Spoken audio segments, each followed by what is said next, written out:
Olá, eu sou o professor Marcos Sorrilha, seja muito bem-vindo ao meu canal. Hoje nós vamos falar sobre Red Pill e a direita alternativa dos Estados Unidos.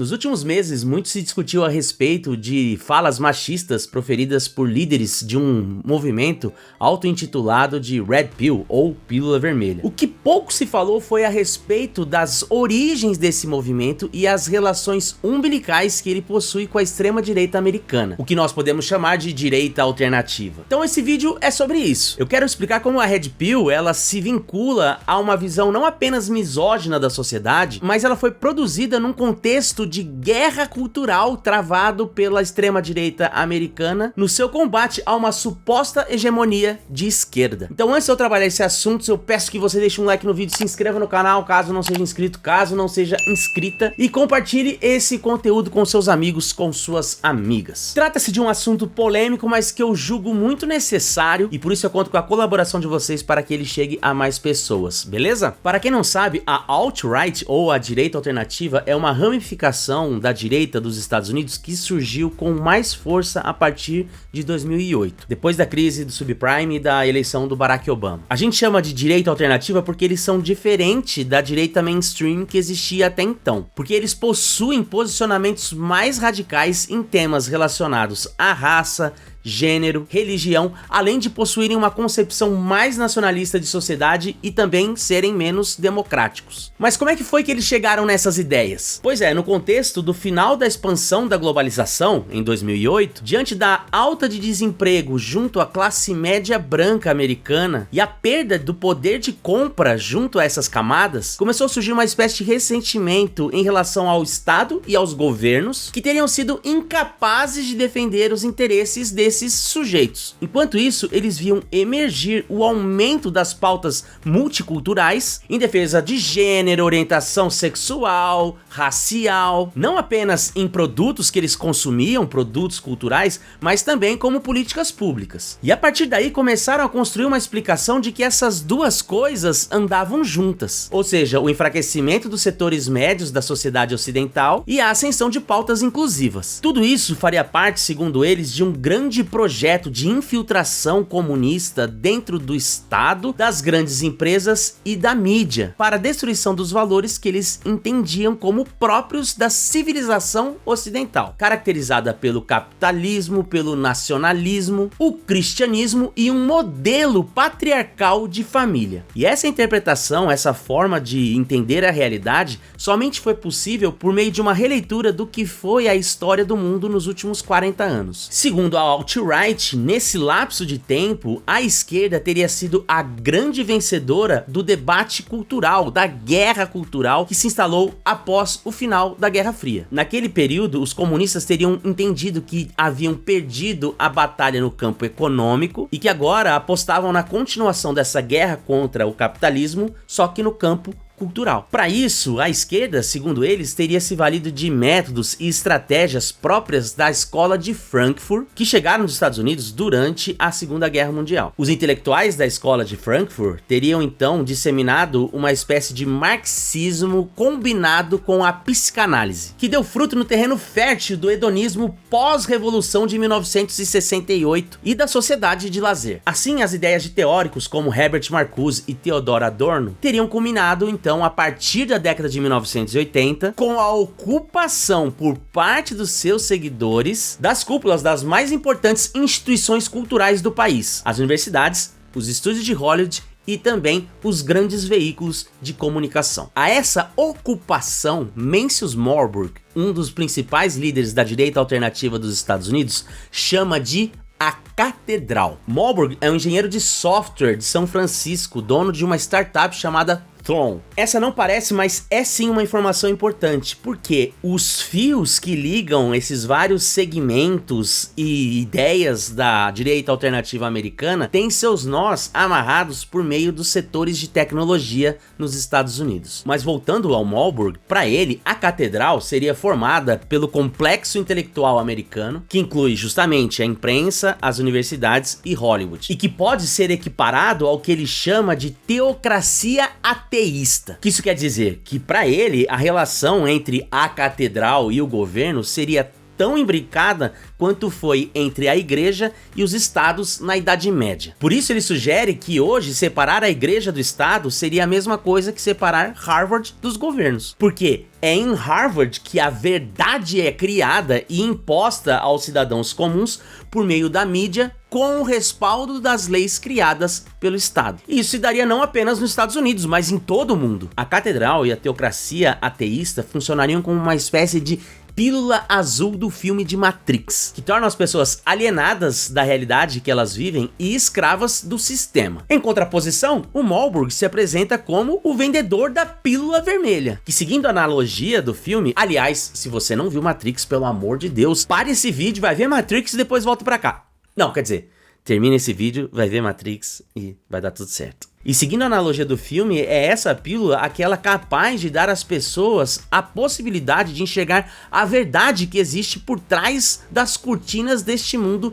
de faz de conta. E por que as pessoas não percebem que estão sendo exploradas? Bom, para o Malburg, isso acontece porque, diferente dos regimes totalitários, em que existem instituições explicitamente repressivas, na democracia, essas instituições responsáveis por fazer o controle das pessoas estariam travestidas de legítimas por meio da soberania popular e das leis criadas pelo Estado. E por isso, então, é mais difícil para as pessoas comuns perceberem que estão sendo dominadas. Em outras palavras, as pessoas não enxergam a realidade porque elas estão lendo o mundo através de uma lente desenvolvida pelos governos. Justamente por isso, ele acredita que as democracias ocidentais funcionam como sistemas orwellianos, em referência ao George Orwell, semelhantes ao nazismo ou ao comunismo, e que mantêm a sua legitimidade moldando a opinião pública e esculpindo informações. Então, como podemos ver a realidade se estamos vendo o mundo por meio das lentes do governo? Através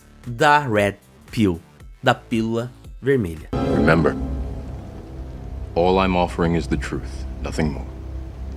Essa pílula atuaria na própria química do cérebro, permitindo às pessoas ver como a catedral funciona, mas pelo lado de fora. Só que essa pílula não está acessível para todos, segundo o próprio Malburg. Não era algo que poderia estar disponível em um mercado de massas. E isso aqui é importante para a nossa análise, porque aqueles que supostamente tomaram a pílula vermelha passam a se sentir pertencentes a um mesmo grupo que se julga uma elite de esclarecidos, pessoas destinadas a governar os Blue Pills, as pessoas que seguiram tomando a pílula azul. Bom, agora a gente já sabe de onde vem a expressão pílula vermelha, sua relação com o filme Matrix e seu poder de olhar para o mundo para além das estruturas da catedral. Mas como isso se liga à misoginia e como ela, por sua vez, tem relações com a direita alternativa americana? E a resposta nós encontramos nas redes sociais, especialmente no 4chan. Para quem não sabe, o 4chan foi criado e desenvolvido por Chris Poole, que é um empresário e programador americano. Já em 2011, essa plataforma teve 750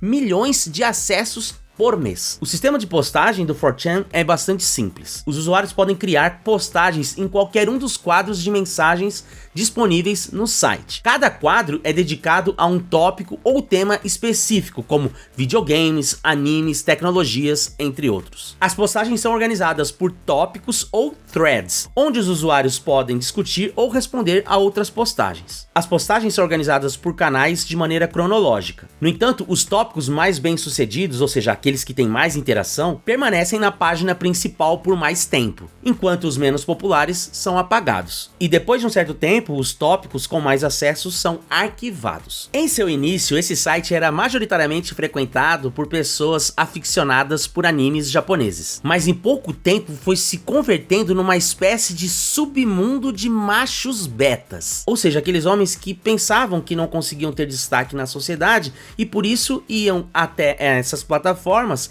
e passavam a desenvolver uma própria identidade de si mesmos como perdedores. E veja, o 4chan, ele é um ponto fundamental nessa história pra gente entender como os fóruns de internet que antigamente se julgavam apolíticos ou que não estavam ligados a movimentos políticos foram progressivamente sendo capturados por essa extrema direita politicamente incorreta. Porque foi justamente no 4chan em que esse termo pílula vermelha se popularizou e passou a ser utilizado para indicar os argumentos capazes de revelar a verdade oculta, como uma espécie de fuga da caverna de Platão. Por isso que não era incomum encontrar postagens de usuários pedindo pílulas vermelhas a respeito de um determinado assunto. Geralmente alguém aparecia com uma pergunta: alguém tem uma pílula vermelha para entender as mulheres? Alguém tem uma pílula vermelha para entender a economia? Alguém tem uma pílula vermelha para entender o bitcoins? Alguém tem uma pílula vermelha para entender como funciona o Estado? Alguém tem uma pílula vermelha? Enfim, e assim ia por diante. E olha só que interessante, até 2016, os usuários e os principais líderes de fórum lá no 4chan rejeitavam qualquer tipo de ação ou vinculação política, porque eles associavam isso às práticas dos movimentos políticos mainstream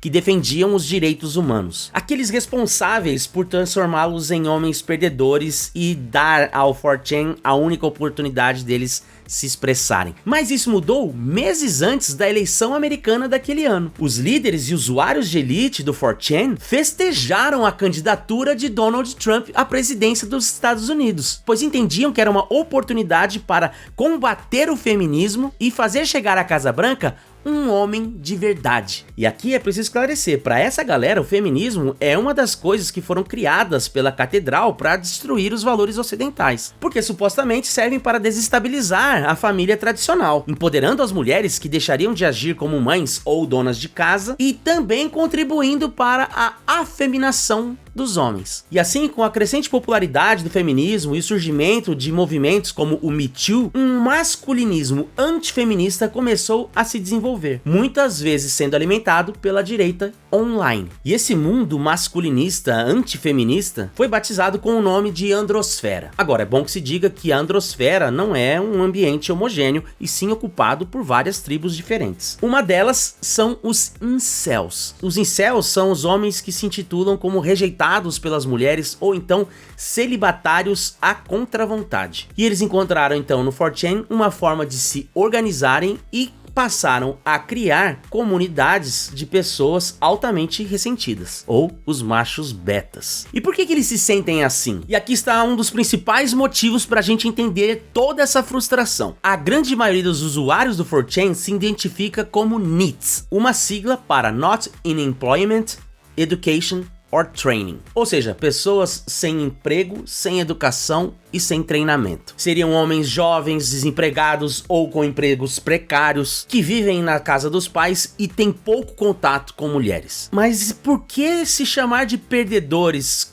Que sentido isso faz? Para Juan Ruocco, que é um escritor gamer e que durante muito tempo usou essa plataforma e as suas comunidades, essa etiqueta, por mais depreciativa que pareça, cumpre uma função social: fazer com que todos se identifiquem como pessoas marginais deixadas para trás pela sociedade. O surgimento do que se chama de êxodo sexual e as comunidades de machos betas teria se dado porque esses jovens não sabem agir e se portar neste novo mundo que surge, com novos papéis sociais sendo estabelecidos por homens e mulheres. E isso nos conecta com a ideia da catedral. Esse mundo onde os homens não têm seu espaço e são supostamente vistos como o vilão da história. Esse mundo globalizado onde faltam empregos e oportunidades aos jovens brancos que são substituídos por mão de obra barata no Oriente. Esse mundo onde pela primeira vez em séculos as gerações de filhos não terão uma vida mais confortável do que a dos seus pais. Esse mundo seria, na verdade, parte do projeto elaborado pela elite intelectual comunista, formada por acadêmicos, que eu tenho a ver com isso, produtoras de cinema, empresas jornalísticas e os governos, dedicados a produzir o fim do capitalismo e da sociedade ocidental. Faz menor sentido. menor. Agora, para aqueles que querem sair dessa realidade, existe uma pílula vermelha que é capaz de empoderar esses homens. E ela é acessível por meio do ideário da direita alternativa. Para esses caras, o que eu tô fazendo aqui agora é um serviço para catedral, com certeza, né? De moldar os pensamentos de quem tá me ouvindo. Ai, que perigo que eu sou! E olha só que interessante, essa direita, ao contrário das outras, ela é rebelde, ela é politicamente incorreta, ela gosta de enfrentar as instituições, ela valoriza o palavrão, ela é subversiva e justamente por isso ela também é altamente atraente para os jovens que se julgam perdedores, porque ela os empodera, uma espécie de Red Pill para os males do mundo atual. No fundo, então, o movimento da Red Pill, que a gente ficou conhecendo nos últimos meses por conta dos podcasts da vida, não diz respeito apenas a homens que buscam desempenhar o seu papel de dominância na relação com as mulheres. Trata-se de algo que compõe uma visão de mundo maior, que entende que o papel do homem foi propositadamente diminuído, como parte de um projeto mais amplo de poder, em que as feministas são apenas uma engrenagem desse complexo composto pela mídia, as universidades e o governo, todos eles dirigidos por comunistas. Um complexo então responsável pela perda da virilidade do homem na sociedade moderna, que promove a transformação do homem heróico em um triste homo economicus feminizado, que se vê obrigado a abandonar o tribalismo bárbaro que o conectava com a sua masculinidade. Cadê o grito de vocês? Daí que lutar contra isso é defender aqueles que são os valores naturalmente criados para os homens. Você acha que foi à toa que a partir de 2008 começou a surgir gente com barba comprida, o lenhador, série com vikings, bárbaros e um monte de herói da década de 80 voltando a fazer sucesso? Você acha que foi assim? Perceba como é justamente o contrário. Muitas vezes a mídia e os produtores de cultura acabam valorizando justamente esses elementos que são vistos como parte de uma cultura masculina. E eu não tô fazendo nenhuma crítica às séries de vikings, nem aos filmes de brucutu. Devo dizer que eu gosto de um monte deles. Assisto, consumo e indico. A questão não é essa. A questão é que a lógica como a cultura é produzida, é reproduzida, é consumida, assimilada, é muito mais complexa do que uma simples noção de uma elite global que quer que você pense apenas uma coisa. I have spoken.